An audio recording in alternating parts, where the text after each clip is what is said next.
Kamu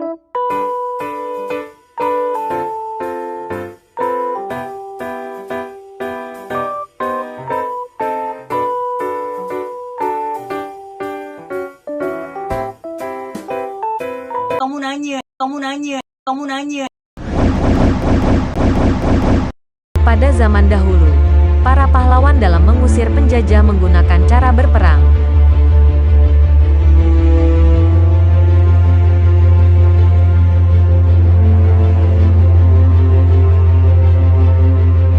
Hingga pada suatu saat, perjuangan bangsa Indonesia tidak menggunakan jalan perang, melainkan dengan membuat organisasi tertentu.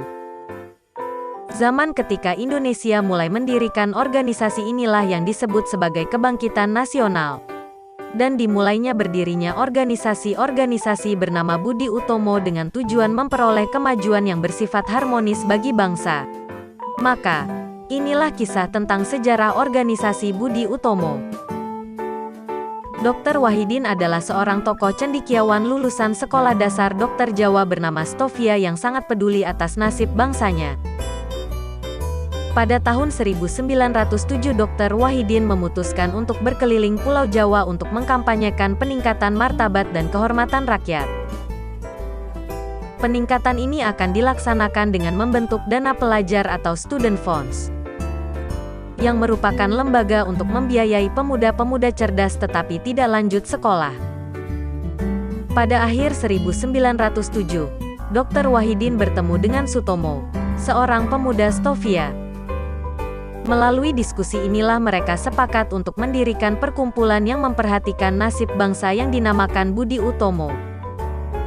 Pada tanggal 20 Mei tahun 1908 pukul 9 pagi di Stovia, Sutomo menjelaskan gagasannya kepada siswa Stovia dan mereka sepakat akan hal itu. Terpilihlah Sutomo menjadi ketua Budi Utomo dan bahasa Melayu dipakai sebagai bahasa resmi organisasi tersebut. Pada bulan Juli tahun 1908 sebanyak 650 orang bergabung dalam organisasi Budi Utomo. Dan tersebar di 7 kota yaitu Jakarta, Bogor, Bandung, Yogyakarta, Magelang, Surabaya, dan Probolinggo.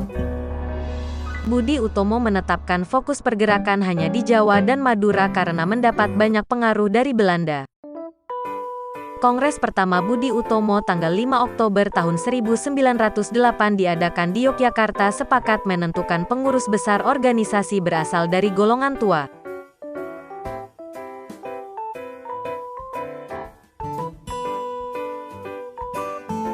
Pada tahun 1909 Dr. Cipto Mangunkusumo mengundurkan diri dari Budi Utomo untuk melaksanakan cita-citanya yakni gerakan politik bagi seluruh rakyat Hindia Belanda.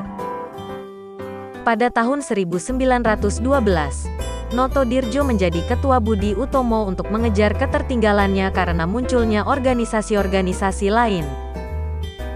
Dan pada tahun 1928 Budi Utomo mengambil suatu langkah maju dengan menambah asas dan tujuan pergerakannya yaitu turut berusaha mewujudkan cita-cita persatuan Indonesia. Budi Utomo bergabung ke dalam PPPKI pada tahun 1927. Gerakan ini dipelopori oleh Soekarno. Usaha mencapai persatuan Indonesia dilanjutkan dengan melakukan fusi dengan PBI yang dipimpin oleh Dr. Sutomo. Maka berakhirlah Budi Utomo yang berperan sebagai organisasi pergerakan di Indonesia. Namun, walau organisasi Budi Utomo telah berakhir diharap Hari Kebangkitan Nasional perlu dimaknai khususnya bagi generasi muda di era digital ini yaitu dengan semangat persatuan dan kesatuan dalam setiap perbedaan.